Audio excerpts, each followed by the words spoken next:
The first Texas Chainsaw Massacre was awesome. It was well shot, well edited, and very effective for its time. After all the sequels and the remake, I didn't expect much more with the series, but then came Texas Chainsaw 3D. At first I thought that it was another remake, but then I found out that it's actually a direct sequel to the original that ignores everything in between.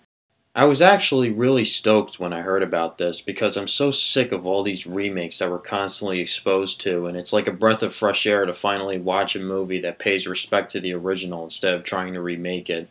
But still, does that necessarily make it a good movie? Of course not. In fact, I'm going to be perfectly straightforward. The movie sucks. I'm sorry, but it's the truth. It's nothing more than what you would expect. I guess I can't say that I'm too surprised because most horror films nowadays have nothing to offer anymore. It felt like this movie had potential, but it just turned out to be an overall disappointment. The first problem I see is with the title, Texas Chainsaw 3D. It's like, yeah, that's real creative. I mean, come on, couldn't they come up with something better than that? It opens up with a flashback of the original movie where Sally Hardesty escapes the Chainsaw family. It picks up where the ending of the first movie left off. In this movie, there are more family members. In the first Texas Chainsaw, there was the hitchhiker, the cook, Leatherface, and the grandpa. But in this movie, they added more. Oh, and they're known as the Sawyer family now. I find that kind of odd. In the first Texas Chainsaw Massacre, you never knew their actual names. But in Texas Chainsaw Massacre 2, they were known as the Sawyer family. So obviously in this movie they're called the Sawyer family because they're called the Sawyer family in Texas Chainsaw 2, but isn't this movie supposed to ignore all the sequels? You know what, whatever.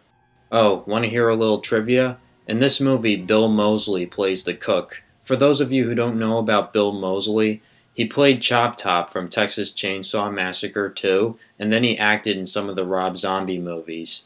He played Otis from House of a Thousand Corpses and Devil's Rejects, and then he made a brief appearance in the Halloween remake. He doesn't look or act anything like the original Cook, and he's only in the movie for like a couple of minutes, but it was kind of cool to see him act in another horror movie.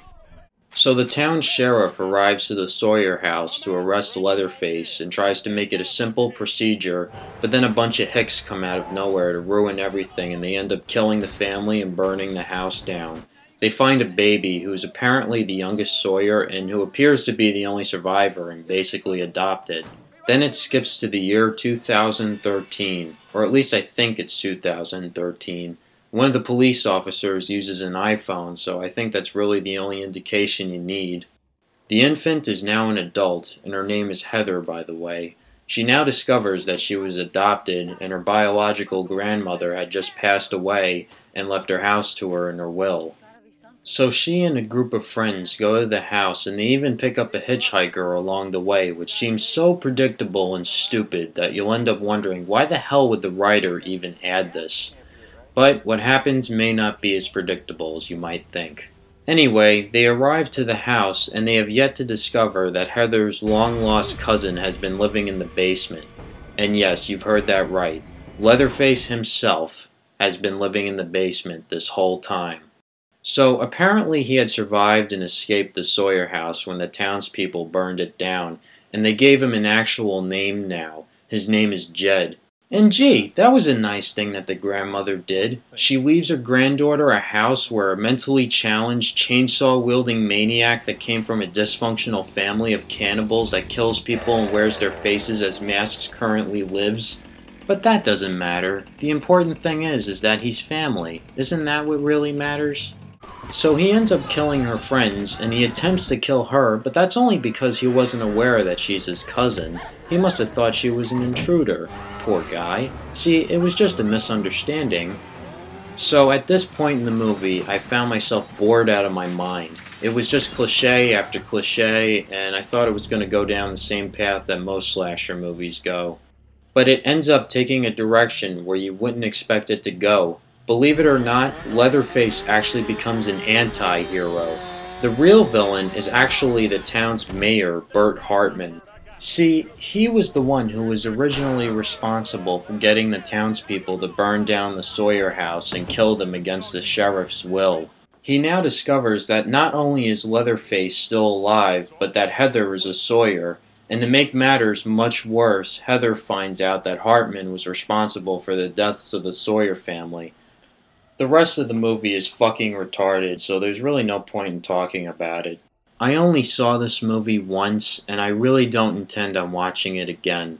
If you do end up watching this movie, then don't expect much. As far as the blood and gore go, this movie has no problem shoving it down your throat. It's no different than the remake. I mean, I guess I really shouldn't be that surprised, but considering that the blood and gore in the first movie were done mostly behind closed doors, I thought this movie would try and do something similar.